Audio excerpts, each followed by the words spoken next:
Je m'appelle Manon Langouer, je suis artiste visuelle et on est ici dans mon atelier à Saint-Malo.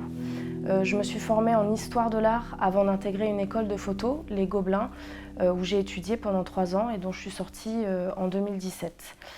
Donc je me présente comme artiste visuelle parce que j'ai vraiment une pratique de la photographie qui s'étend à d'autres médiums. Je dis souvent que je suis fausse photographe parce que je passe d'abord par la sculpture et par vraiment le volume avant de revenir photographier en studio. Ma façon de photographier change à chaque projet et donc mon médium photographique va essayer de rentrer un maximum en écho avec la problématique que je veux aborder. Donc je vais changer très régulièrement de type de tirage ou de type de présentation. Donc ça peut être cyanotype ou alors des tirages directement sur pierre. Voilà, il n'y a vraiment rien de figé et j'ai une pratique de la photographie assez hybride. Donc depuis ma sortie de l'école, j'ai vraiment concentré ma pratique sur la relation que l'art et la science peuvent avoir. Donc pendant 5 ans, j'ai fait plutôt des projets qui étaient en lien avec les sciences de l'astronomie et de l'astrophysique. Et depuis fin 2021, j'ai décidé d'atterrir et de revenir sur Terre et me concentrer plus sur les problématiques environnementales auxquelles on fait face. Et en l'occurrence, là, j'ai décidé vraiment de me concentrer et faire beaucoup de chapitres sur les problématiques environnementales liées à l'océan. Donc pour tous les projets, j'essaye un maximum de collaborer avec des scientifiques. L'idée, c'est vraiment de documenter en sortant de l'image documentaire classique des problématiques existantes. Et donc j'ai vraiment une pratique où je vais collecter un maximum. Donc collecter des images scientifiques dans les laboratoires, collecter des données scientifiques et à partir de toutes ces collectes que j'étale un peu partout dans mon atelier, ensuite j'essaye de retranscrire et de mettre en scène des visualisations un peu plus didactiques qu'un discours scientifique qui peut être difficilement digérable entre guillemets pour un large public. Donc le projet Les Particules, le conte humain du Noki meurt, c'est un projet que j'ai débuté à bord de la goélette scientifique Tara, donc résidence que j'ai fait entre Salvador de Bahia et Rio de Janeiro fin 2021.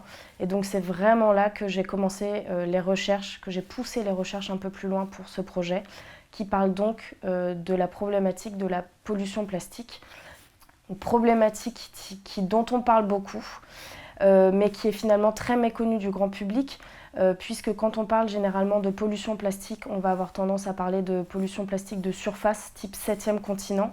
Or, cette pollution elle représente seulement 1% de la pollution plastique globale océanique.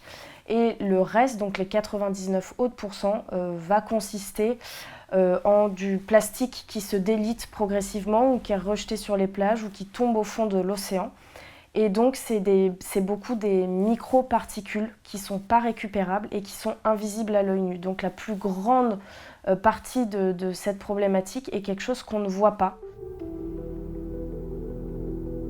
L'idée du projet, c'était comment rendre visible en fait l'invisible, puisque les pièces que je présente représentent des micro-organismes océaniques, donc aussi des êtres vivants. Le phytoplancton, qui sont des micro-algues, elles sont responsables de plus de 70% de la production d'oxygène sur la planète. Et actuellement, elles se fixent sur les microplastiques qui eux-mêmes réfléchissent la lumière du soleil, ce qui diminue leur capacité de 45% de faire la photosynthèse. Donc à terme pour nous, ça peut être assez dramatique. Donc l'idée du projet, c'était de récolter un maximum de déchets plastiques, soit sur les plages ou dans les poubelles. De temps en temps, de faire intervenir aussi la 3D pour représenter des formes de vivants existants.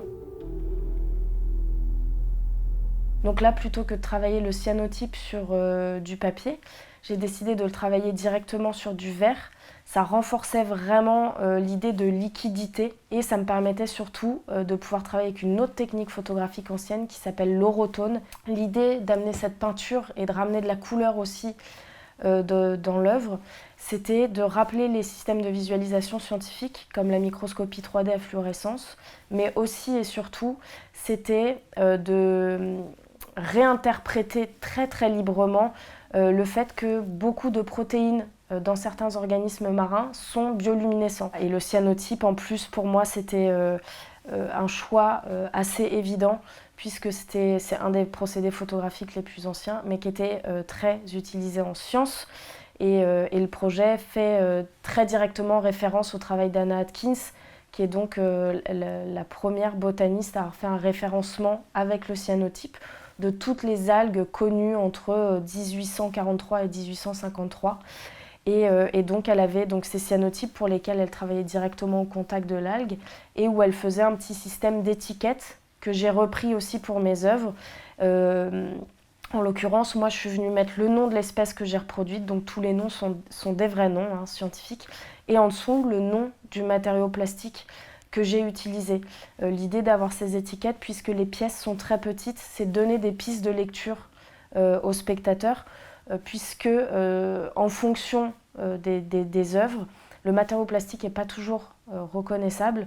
Et donc voilà, ça donne des indications sur la supercherie entre guillemets que j'ai mis en place avec ces photographies.